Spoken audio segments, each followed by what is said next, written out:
Hey, good afternoon, good evening, good morning, SPC-205, public speaking, whatever time you're consuming this little artifact of educational media. I am once again Vic McInnes, your public speaking instructor, coming to you live on tape from my COVID-19 compound here in the greater Grovetown metro area, the Aiken Tech Outpost in Columbia County, Georgia. Hey, today's lecture is brought to you by socks.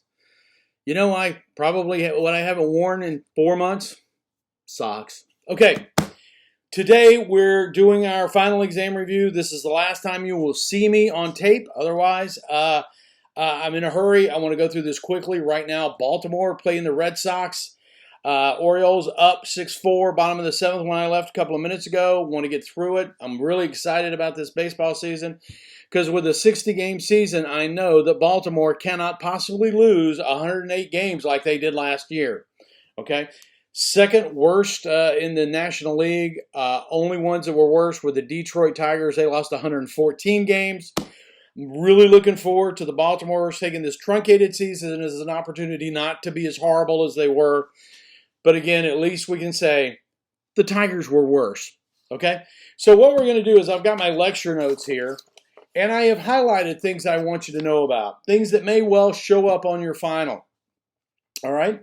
And I'm just going to go through. I'm not going to go into any detail, but these are the areas that I will be looking at to develop your test questions. So again, it'll be between 25 and 40. I haven't really decided which. Multiple choice questions, A, B, C, and D, 4 choices. So you should all have your best opportunity to score well. I will be taking some of the questions that I have banked. I'll also be writing some new ones. And when I be picking the ones that I want to use, these will be the topics these questions will be dealing with.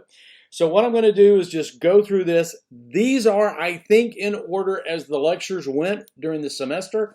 I have to be honest with you. I dropped the folder last week. I tried to reassemble things as much as possible.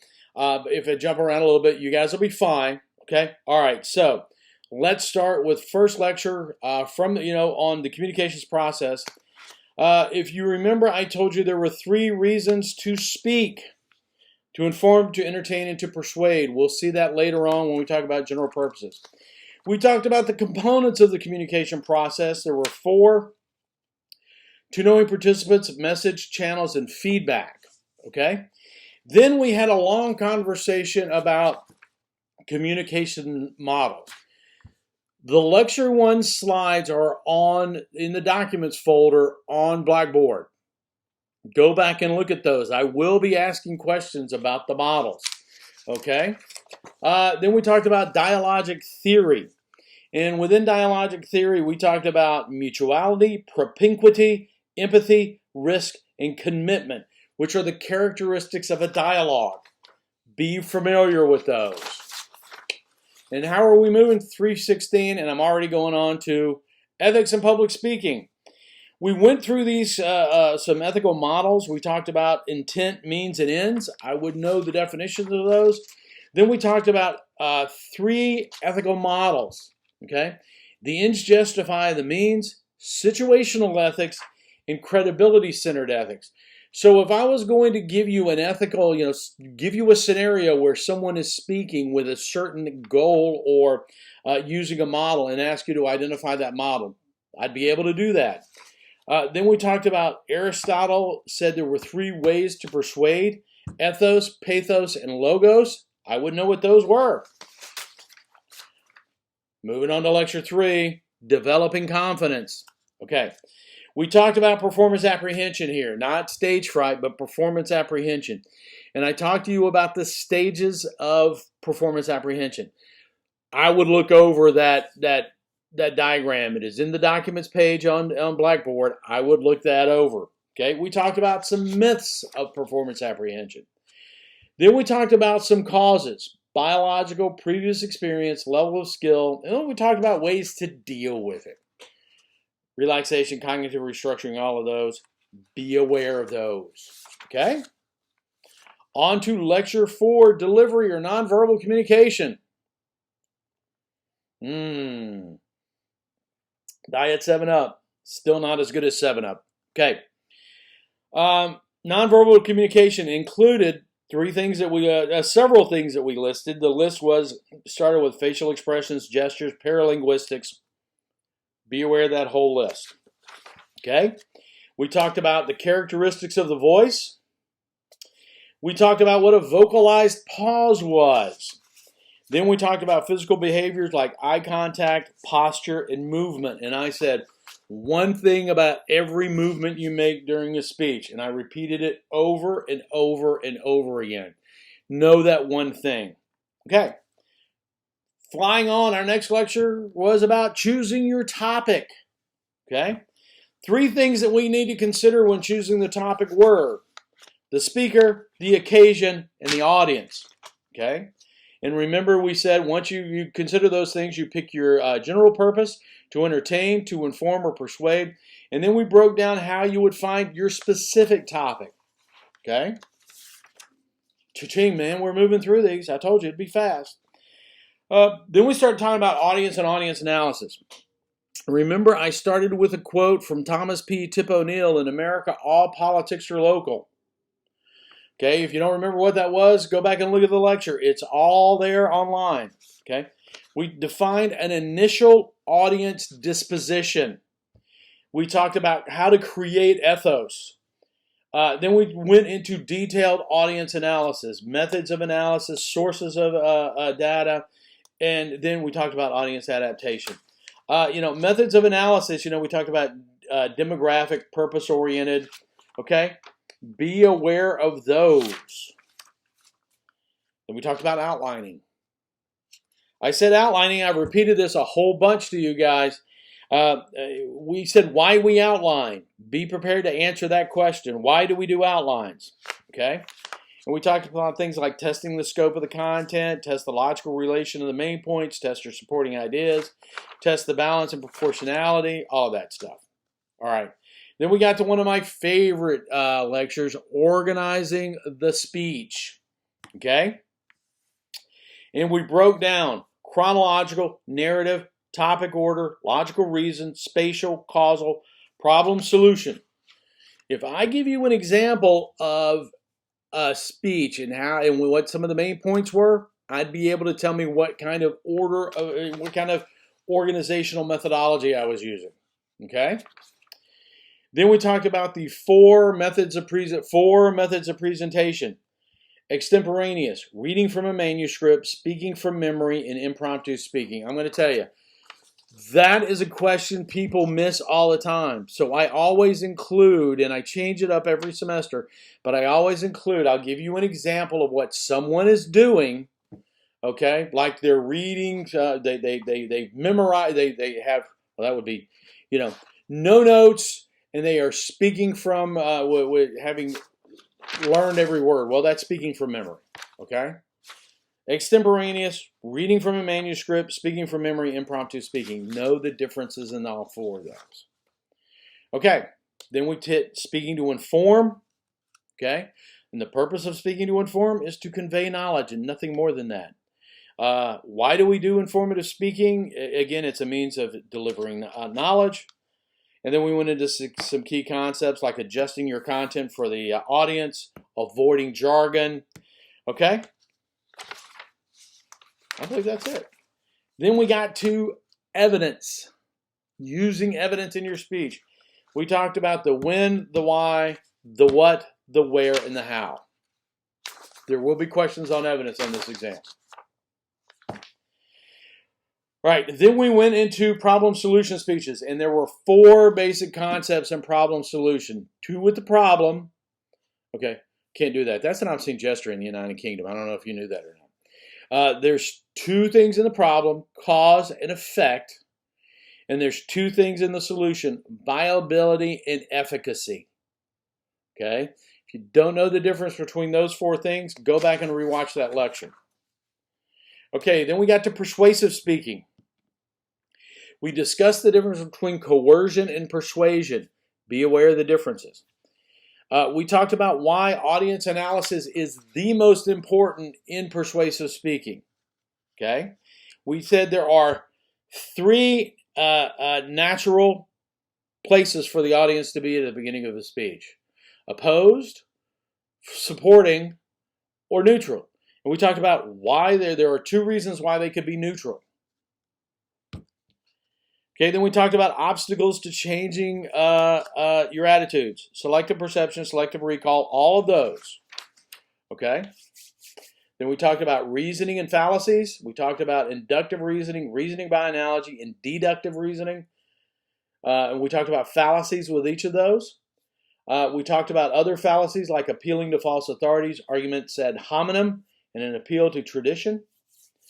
Then we talked about some methods of changing attitudes, like foot in the door, door in the face, show your proposal is consistent, know all of those. And then we went through the motivated sequence from Alan H. Monroe. Please be aware of the motivated sequence and the 5 steps. Okay? Then we talked about call to actions. And then the thing I need you to remember about a call to action is it needs to be simple, it needs to be specific, and it needs to be symbolic. Okay? Closing in on the end, I've only got 3 more lectures to go. Then we lectured on culture and communication. We talked about the 6 layers of culture. Okay? We talked about the fact that culture defines who you are, even if you're defining your identity as being opposed to the common culture. Okay? We talked about our 3 cultural identities, or 3 personal identities. We have our personal identity, our social identity, and our cultural identity. And then we talk about 3 types of culture, specific cultural identities: race, gender, and sexuality. And if you remember from those, what we said was race, gender, and sexuality are not fixed. The definitions change over time. Then we talked a little bit about intercultural communication. And then we talked about cultural appropriation. All right, last 2, and these are listening. The main thing you need to remember about listening is 3 things. Number 1, the difference between hearing and listening. Number 2, the old school stages of listening. Okay? And then, okay, there's more than 3. All right, then the Blaine-Goss model. I have uploaded a copy of the Blaine-Goss model to the documents section, so you can look at that. We talked about impediments to listening like noise, receiver bias.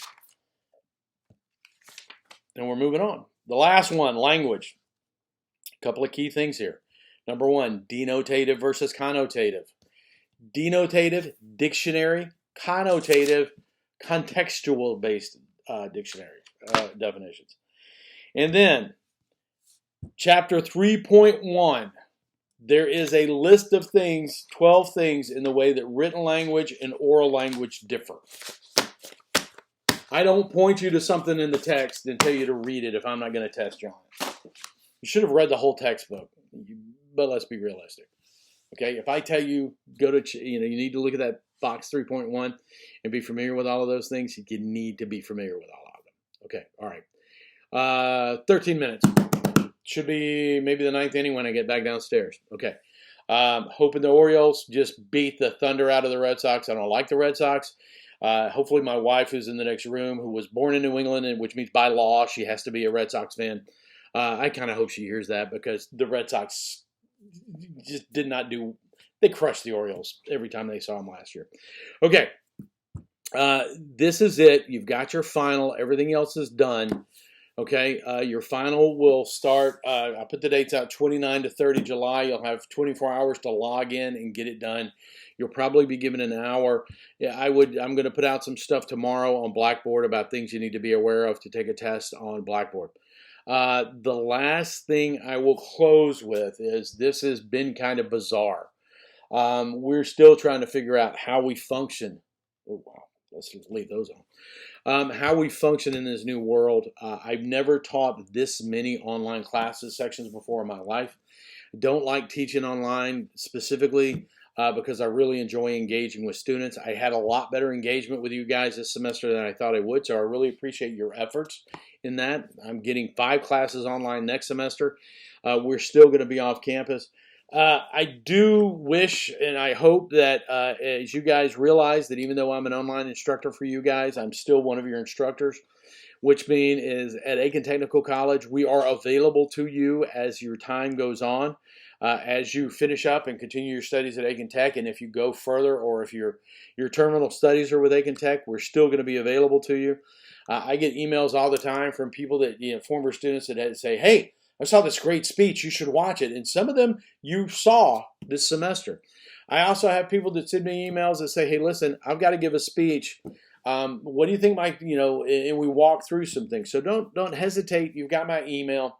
Send it back to me. The one thing I'm going to tell you that I tell all of my online classes is, if you see me in the hall, though I've seen you guys give 4 speeches, I guess 5 speeches counting your introduction. I really haven't seen you twice a week like I do for an hour and a half, like I do with all my other classes. So when you walk up to, if you see me in the hall and you want to talk to me, please go, hey, Mr. McInnes, I'm, Bob, whatever your name is. I was in your online SPC-205 class, because I get really freaked out when people I've never seen before walk up to me and know who I am. I worked in the intelligence business for 30 years, so people walking up to me unprompted kind of freaks me out. So just make sure you walk up, say, hey, Mr. McInnes, I was in your online SPC-205 class, and then I'll ask you who you are and ask you, a whole bunch of stuff just to make sure that we know what we're talking about, okay? But you are always welcome to talk to me, unless you see me with another student, or unless I look like I haven't had any coffee for the day. Okay. Guys, you made it through the semester. I think pretty much everyone did a really good job. I was very happy overall with the speeches. I think most of the grades indicated that. I will tell you this, as we go forward, we're getting into, and what if you remember, my second objective for this class was to make you critical consumers of public communication. We're getting into the 100 days till the next election, presidential election. You're also electing a senator in South Carolina. A lot of important stuff going to be happening on November the 3rd. Just always remember what I tell people: if you don't vote, you can't complain. I don't say what I normally say there because I'm being professional. Apply the skills you've learned over the next 100 days. Please register to vote, because your voices are all incredibly important. I don't care what side of the political spectrum you come down on. As long as you respect the dignity of every single human being and you vote with that in mind, you can vote whatever you want to, and I'm very proud of you. As I've said multiple times during this semester, for all you guys that are out there on the front lines, everybody talks about our EMTs, our nurses, our police, our doctors. But you know what? The guys that work at Kroger and Bilo and Publix, and the guys who work at Walmart and Lowe's and Home Depot, and you guys that are out there doing DoorDash and keeping restaurants open, and if you're working at a restaurant, God bless every single one of you guys. I've had the privilege of sitting here in my lovely spacious office with my great bookshelf behind me, because you guys are out there doing the work every day, and I really, really respect and honor you guys for doing that. Essential workers to us always used to mean guys who were there to defend the nation. I think you guys definitely fall into that category. If you've been working since March and you've been going out of your house to get the job done and to slay those dragons, you've got my total respect. Okay? So hopefully you've gotten something out of this class. I used to say hopefully you enjoyed this class, but some of the people that learned the most are some of the people that work the hardest and don't enjoy it the most. So 18 minutes and 23 seconds, that's a good point for me to say. If you need to talk to me, I will be online. You can always email me. I will still set up a Zoom meeting with you guys if you want it. So take care, stay safe, and we will see you soon.